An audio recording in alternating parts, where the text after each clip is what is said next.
Publishing your book is exciting, but it's a time where there can be a lot of confusion, conflicting information, and questions around your publishing journey.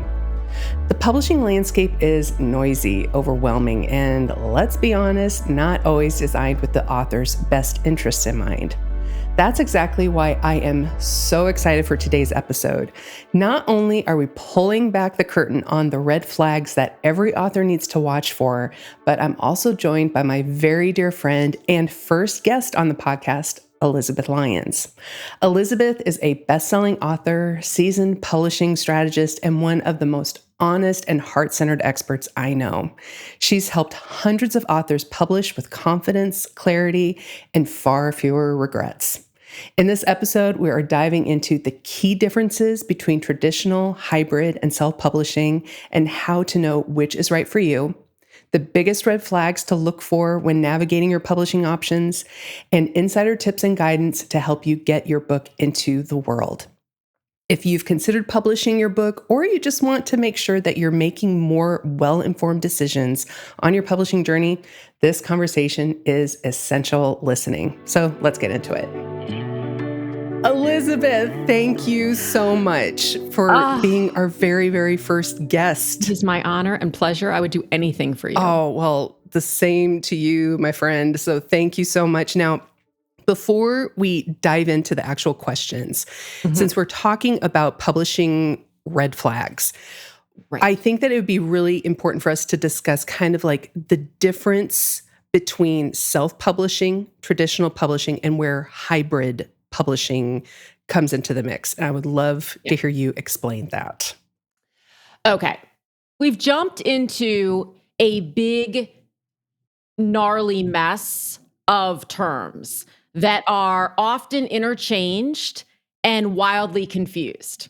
So I'm going to try to keep this at the uppermost level to make this as simple as humanly possible. Perfect. Traditional publishing, many people think of as the big five. So the main big five publishing houses. It's expanded from that. There are a lot of small traditional presses, boutique traditional presses, et cetera.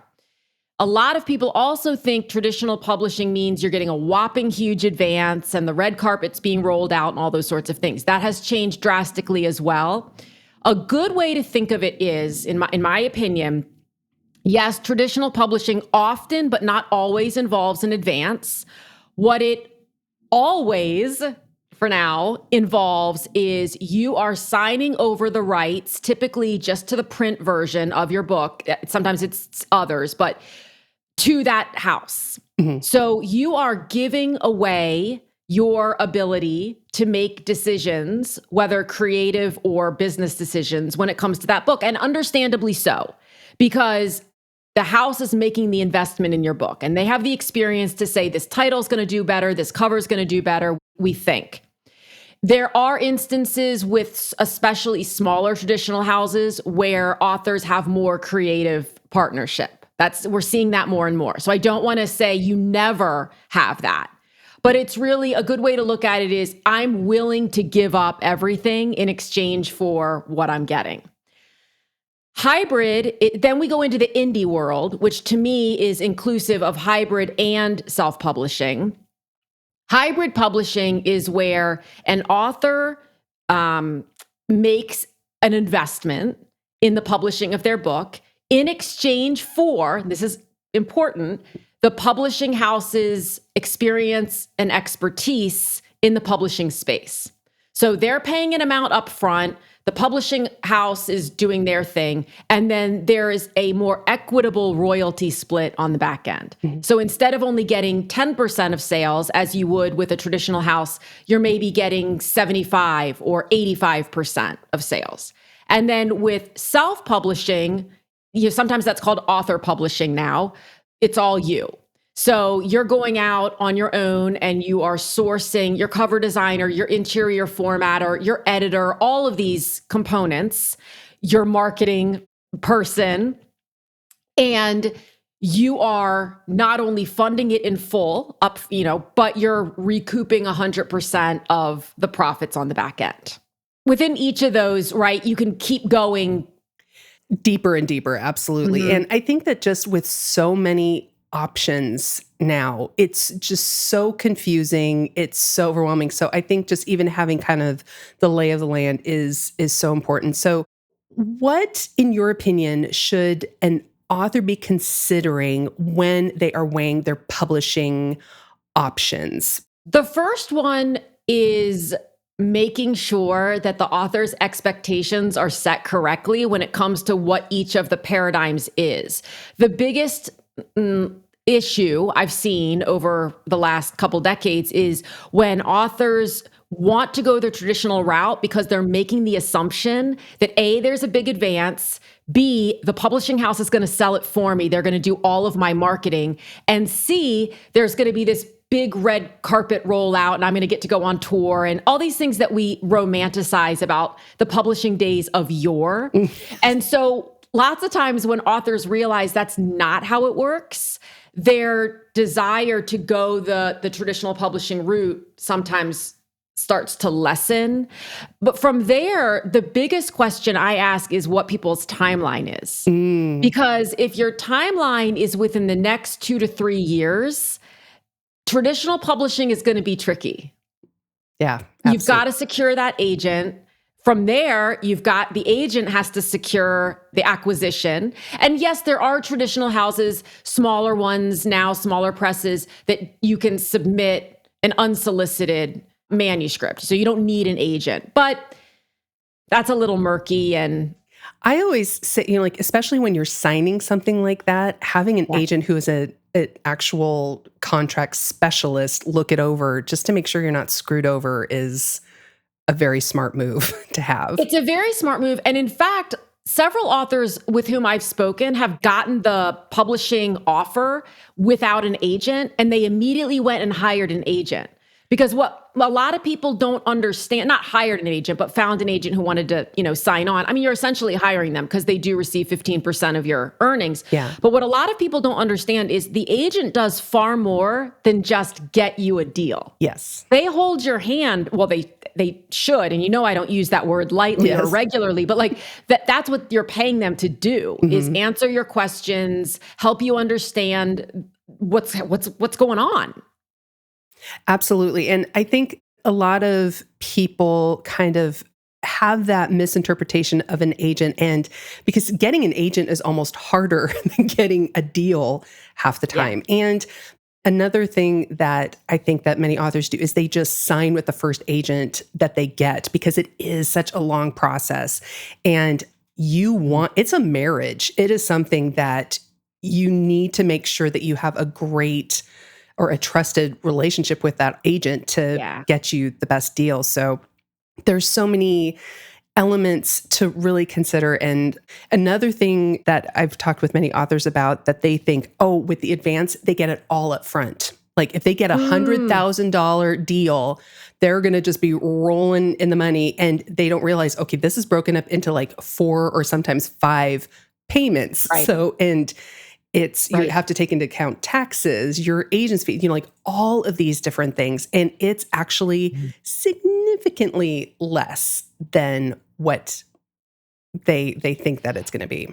Yeah, I mean, it's certainly for most authors, unless we're talking about the top 1%, it's not usually enough to live on unless you have another means, you have a partner who's holding down the bills and et cetera. It's not, you get that $100,000 advance or you hear 6-figure advance. Yeah. And in reality, their checks are, $24,000 a year over 3 to 4 years. And no, that's not small. That's not small, but it is small when you have a family of 5 and you need to provide for them on that. So Exactly. So let's talk about some of the red flags, because that is something that you and I have talked about extensively. Ad nauseum. Yes. And I think it was one of the first bonding experiences that you and I had, were just some of these atrocious deals or scams that many authors have fallen prey to. So there's some obvious red flags where it's like there's some publishing companies that charge like $20,000 up to like $60,000 or $80,000. And actually, this might be slightly controversial, but to me, that isn't even necessarily the red flag. Yes, absolutely good point. But I think like when we see, oh, I'm paying all this money, I'm going to get this huge return. I'm going to get, I'm going to make this return on this investment. Bestseller status. Exactly. And when they tout all of these dream come true scenarios within their pitch to you. Right. So self-publishing does have upfront costs. But besides the, like I mentioned, the cost being the red flag, what are some other things that authors should be aware of when looking at some of these services that charge these huge price points, and even some that don't charge that much? Like there's some that are charging like $500 or $700 that they are not providing that result that they're promising. Right. What are some of those things that authors should be looking for? So first of all, no reputable publisher will reach out to an author unsolicited. But many times authors will get messages in their Instagram DMs, their Facebook DMs, they'll get emails. So the thing to know really is that these not great, not reputable companies, they scour social media for authors who are getting ready to publish or who have maybe just launched a book and seemingly aren't sure what to do next. They love to spend time in the author groups where people are like, I don't really know what to do. And then they message you and they say, hey, we saw this and we think your book has so much potential. We would love to publish it. No, that is not a thing. Like that is an immediate turn 180 degrees and run as fast as your feet can take you. Like that is not a thing. Another one is when it comes to the price points, it's not the price points that scare me or that, well, they scare me sometimes, but that are red flags. Because I've spoken with a number of people who have paid those $60,000, $80,000, $100,000 fees, and they're happy. Oh, so yeah, they're happy. They're happy with this because they knew what they were getting for that, and they're probably, by the way, people who bring in so much money that this is a drop in the bucket. This is not, but the key is really understanding what you're getting for that investment. So if you're hiring a ghostwriter, that is going to come with a hefty price tag. absolutely. Right? If solid editing, and I don't mean editing by an AI program, I mean editing by an experienced developmental editor is part of the package, that's not inexpensive. It's when the companies start saying things like, we guarantee bestseller status. Oh, dear God, I can guarantee you bestseller status too. I'll show you how to do it in 3 minutes and it won't affect you at all in the long term, right? Good or bad. But it's those sorts of things, or they say, we're going to roll out this whole marketing plan. And there is no marketing plan because their marketing people are interns who are 17 years old, don't know a lick about marketing, and they're just doing some plug and play stuff. So it's like, that's the piece where I think authors need to ask some really critical questions of their publishing partner to say, how does this all work? And I've got a whole list of critical questions to ask Great. a hybrid publisher, because they're just things that we don't know until we know and aren't happy. Exactly. And when you've talked with many authors who have had bad experiences or who have been taken advantage of within these situations, what prompted them to actually invest in that, and what were some of those things that did not return in that investment, or what were those bad situations? Yeah, I think more often than not, what prompts people to invest in it in these cases is the dream. It's like, oh my God, that's everything I've ever wanted. Okay, I'm going to take out a second mortgage. I'm going to pull from the 401k. I'm going to do whatever it takes, because they want that dream so badly, which is really, it's heartbreaking. I've been there in certain areas of my own business life where you see something, and if it seems too good to be true, it probably is. Yeah. On the back end of that, however, what's ended up happening, I worked with an author a couple of years ago who worked with a house like this. They completely went out of business. And when they went out of, which happens, I mean, the traditional houses are merging and doing things too, but there was no plan.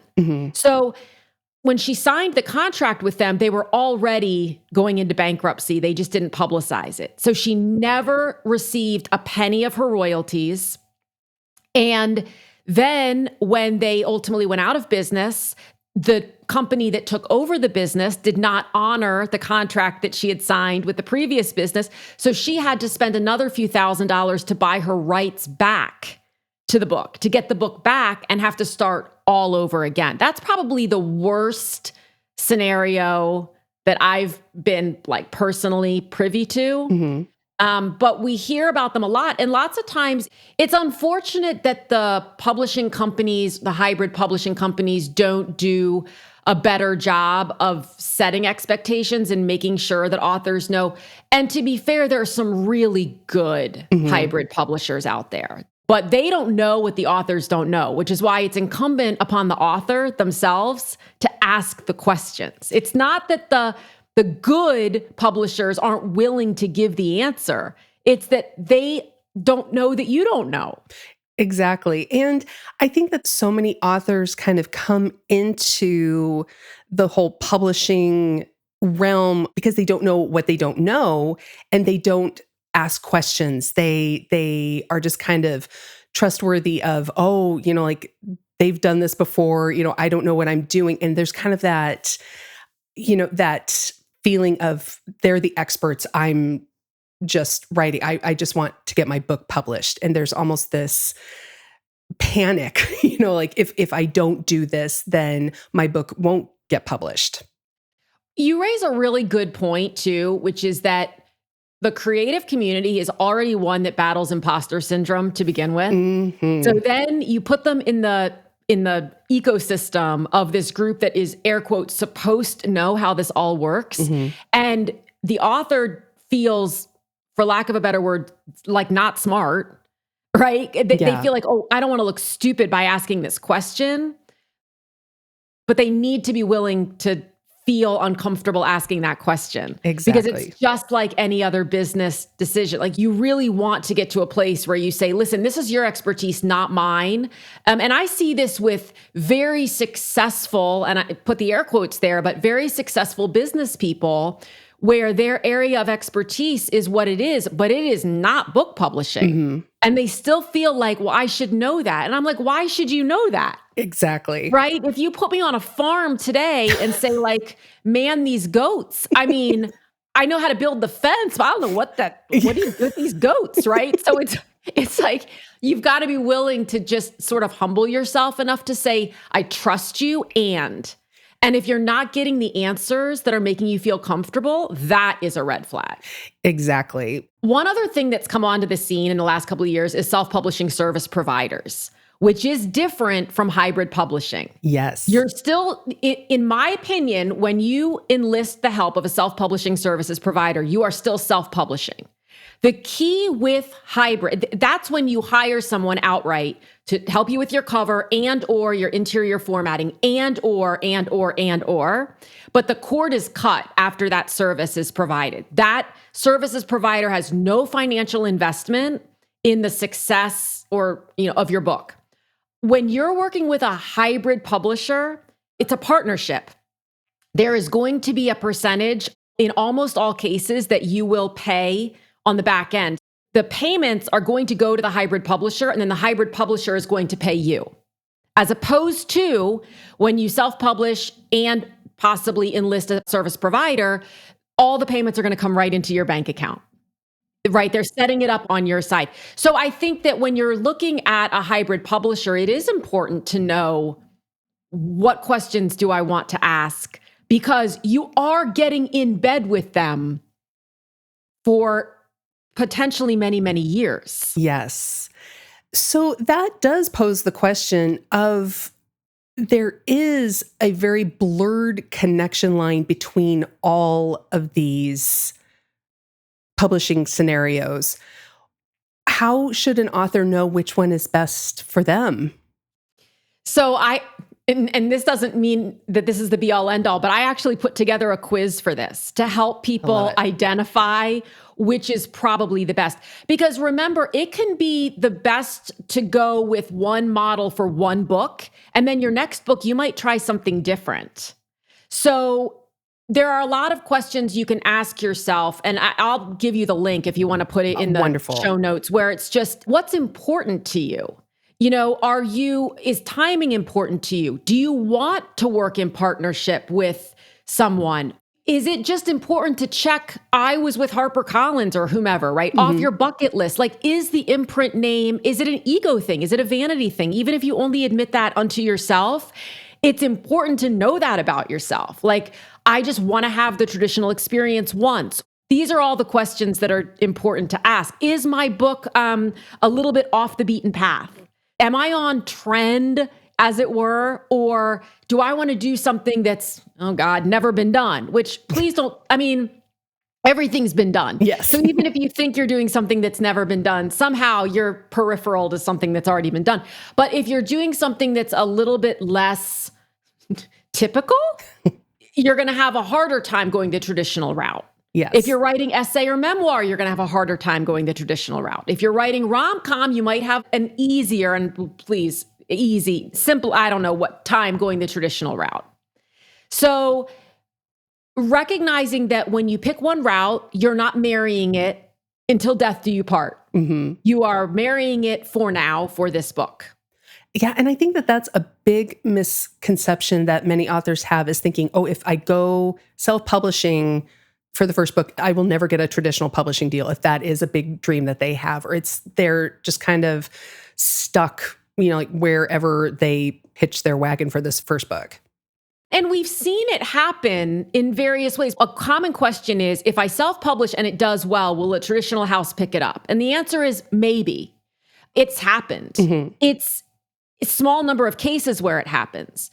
If it does happen, if the offer is made, then the author has to decide, do I even want to do that, and why? And sometimes the answer is absolutely not, because now I know, clearly I know how to market. Yeah. And if the answer is yes, sometimes it's because they want that. They want to get in the machine. Exactly. So, okay. And in those cases, the publishing house, the traditional house, is more comfortable making a larger upfront commitment in advance because the author's already in the machine, as it were.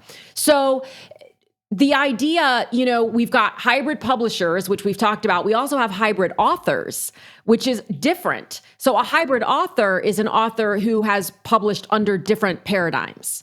So maybe they have one self-published book and one hybrid and one traditional. That's a hybrid author. This is why it gets so confusing. Yes.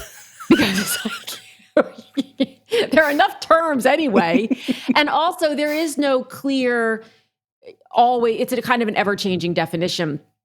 But one caveat to that question that I'll provide is, if you self-publish a book and it doesn't do great, the solution is not try to get a traditional house to do it. Exactly. Because the traditional house is understandably going to be like, well, wait a minute, if you can't get this thing to go, what makes you think that we can? Because again, the marketing will fall on the author. Yes. I don't care if you're with Penguin or, Chronicle, anybody, it will fall on the author.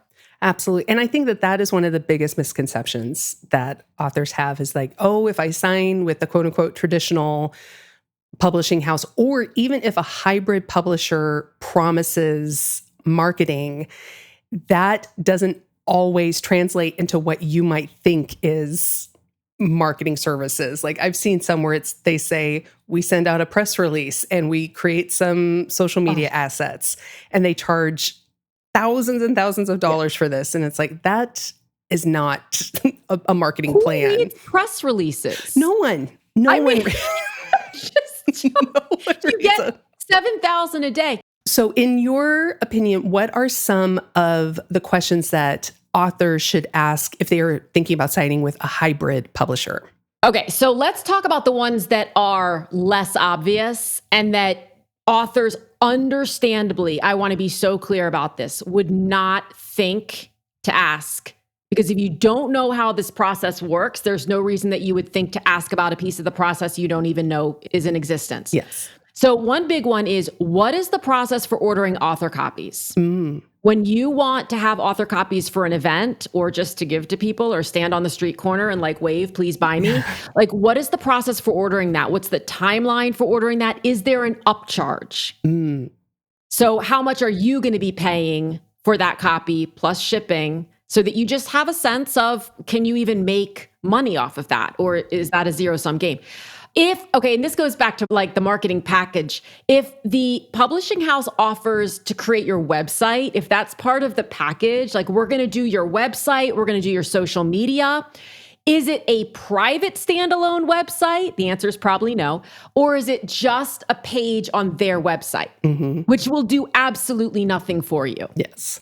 With social media stuff, it's like they might just have 10 canned images that they send you. That's not running your social media. They use interesting words. If editing is included in your package, is it an editor from that house and what is their experience? Or do they hire out, which is not necessarily a red flag, but if they hire out, where are they hiring from? Because if it's Fiverr or an AI program, you should just know what level of editing you're getting for what you're paying. Exactly. Whose account will the book be uploaded to? So it's likely 9 times out of 10, if not 10, it's going to be theirs because that's how they get their percent off the back end and then they cut you your 85% or whatever. But that's important to know because then from there, what you want to ask is, if I need to change or want to change my keywords, my book description, my book's price, what's the process for doing that? Yes. You just want to know this. You want to know what that process is. Like, do you even have access to them to do those sorts of things afterwards? Timelines, obviously, you want to ask about timelines. Where do they upload their book for distribution? Another big, I want to say red flag, is that some of these outfits will say, we'll get you uploaded for distribution to 35,000 distributors, right? That is not entirely accurate. It's a very poor way of saying that once you're uploaded into like the machine, 35,000, I mean, I can't even imagine who those people are, but 35,000 book retailers have the ability to order your book if they so choose. They will not if they do not know that the book exists. So unless you have a marketing team or a sales team, this is why traditional houses have sales teams that have quarterly, if not monthly meetings with booksellers to say, this is what's coming. This is what you're going to want to have, blah, blah, blah, blah, blah. So the idea of like, oh my God, I'm going to be in every bookstore. I'm going to be available through no, that's not true. No. And that's that misleading wording. And another thing that, like authors ask, oh, will it be in Target? Will it be in Walmart? Will it be in libraries? That's a whole other thing. And it's getting into an area too that we won't dive deep into because I don't think there's any reason to, but what people don't recognize about the Targets and the Costcos and the all that of the world, the physical, is the returns. It's lovely to be in those stores, especially if you're traditionally published and the returns are merely coming off the ledger of your advance. It's a whole different situation when you're hybrid or self-published. It's very, very, very difficult to get into those establishments. But if you did some way, somehow, and then the returns start coming in, you're getting a bill for that. Yes. And I think those are those details where, especially having someone like you that knows all of these ins and outs, especially if this is your first book or if you're new to it, why I love everything that you provide, because you are just this open book and you provide all of these amazing resources and tools and insights that can save you not only your sanity, but also save you money on, in the long run. Can be your sanity. I mean, look, I got passionate about this side of the space because whether it was in the book industry or just in the entrepreneur space, which I've been in for too long, there were so many instances where I was like, why did no one tell me this? Or if someone had told me this, I could have I could have avoided or sidestepped or pivoted, and so I'm really quite agnostic when it comes to which publishing approach is best. I support all of them for different reasons. Yes. And I just think it's so important that authors understand how it all really works so they can ask the questions. And I'm a big fan, even myself, of saying, I don't know. Yeah.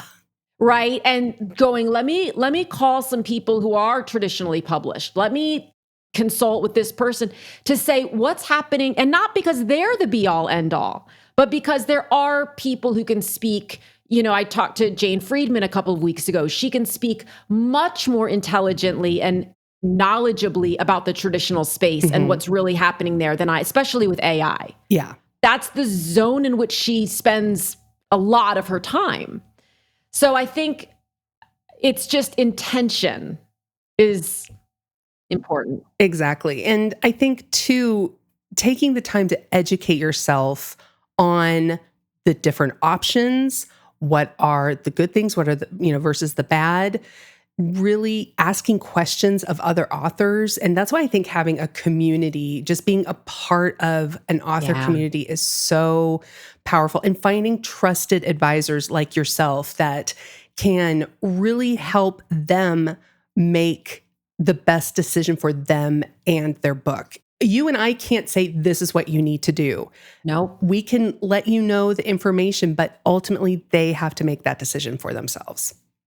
It really is very true. And I think it's so helpful to have a different, even an opposite perspective for something, like a different way to look at something. Because when you start to get mob mentality around, no, you can't do this, this is the only way to do it, a couple of different things could be going on. Number one, someone's trying to sell you something. Yeah. And so that's to me, whenever someone says you have to do it this way, I'm always curious, what's their product on the back end that's going to teach me how to do it that way? And I'm all about products and I have many of them. You have many, right? I'm all about that. But it's meant to provide a framework, yes, not a must, which is why within my author community, and I know within yours too, I am very open to, okay, you're coming to this meeting to ask questions. How do I blank? But within my community, I have therapists. I have people who I will literally throw, metaphorically, the microphone to them. Would that be proverbially or metaphorically? I don't know. Anyway, to them and say, take this, you can better answer this than I can. I'm not the right. And so I love it when someone else in the community can say, well, actually, I talked to this publishing house. Have you heard of them? Because there are so many. Or I just learned about this publishing service and they were phenomenal. And then everyone in the group is like, oh my gosh, great. Yes. As opposed to spending all of our time going, well, listen to what this guy did and listen to what these people did. And oh my God, that I just can't. I can't with that. So it's like a collective high tide raises all boats situation. Exactly. And I think that authors who have had a great experience or a bad experience with someone is always willing to share that. I think the author community is amazing in that they want to help other authors and they want to build them up and to share that experience. And so I think anyone who might feel scared or intimidated to ask a question, 9 times out of 10, this question has come up before. And asking that question is not only going to help you make a better decision or to feel better about a situation, but it's going to empower another author to speak their experience in with it. So I just think that all around is just amazing advice. It's like beta readers. When you have a beta reader, it's so important to not just give the manuscript to the beta reader and say, let me know what you think. That is just an open-ended nightmare waiting to happen. So I suggest having very pointed questions, 5 to 10. What chapter did you love most? Where did you get lost? Where did you get bored? Not did you, not questions that can have a yes or a no answer. Right. But pointedly ask the question. It's the same when you're looking for publishing services. So if you talk to someone who's worked with a company or a group that you're considering, don't just say, did you like working with them? What did you like most? Yes. What was unexpected in a good way? What was unexpected in a not so good way? What have you learned that you'll take with you to your next experience? To ask those sorts of very pointed questions really helps you get your arms around not whether it's a good or a bad company, but whether it's right for you and for this book. Exactly. Exactly. Thank you so much for sharing all this, because this, I think, it not only helps authors to know, okay, these are some of the questions that I need, but also to get to know you, because you have such value. I haven't sworn once. No, you haven't. It's amazing. It's shocking, I'm proud of actually. you. But I just love that more people are getting to know you and your services, because what you provide, like I've told so many people, there is no one I trust more and no one that I direct people to more, because Lord knows, like there are a lot of people out there that are offering different things, but I trust you. I just love how you approach things, how you explain things, and just you want to pour wisdom and help into others. And so I love what you do. But thank you for saying that. And I feel the exact same way about you. When I talk about author marketing, and we can use different words for that, but like visibility, all of that, you are the only person and which doesn't mean you're the only person doing it, but in a sea of people, you are the only person I've found who is just transparent as hell. There, I swore. Can we mark this explicit now? Transparent as all get out, tons of knowledge, tons of resources to back it up, and just fun and kind and down to earth, and you get it. Well, thank you. I so appreciate it. And so first of all, you provide a lot of different services and different products. I know you have a free self-publishing guide. You have so many resources. Where can people find you, Elizabeth? Well, in my house, because I don't leave it. But the best place is publishaprofitableBook.com. Everything is there there's a programs page, there's a freebies page, and there's a link to the podcast. Everything is there. The social media platform where I'm most active is Instagram. Great. Yeah. And we'll have all of those linked in the show notes. And yes, you also have a podcast, which is phenomenal. Everything that you have is just top notch. And I adore you and everything that you provide. So thank you so much for being on. Thank you so much.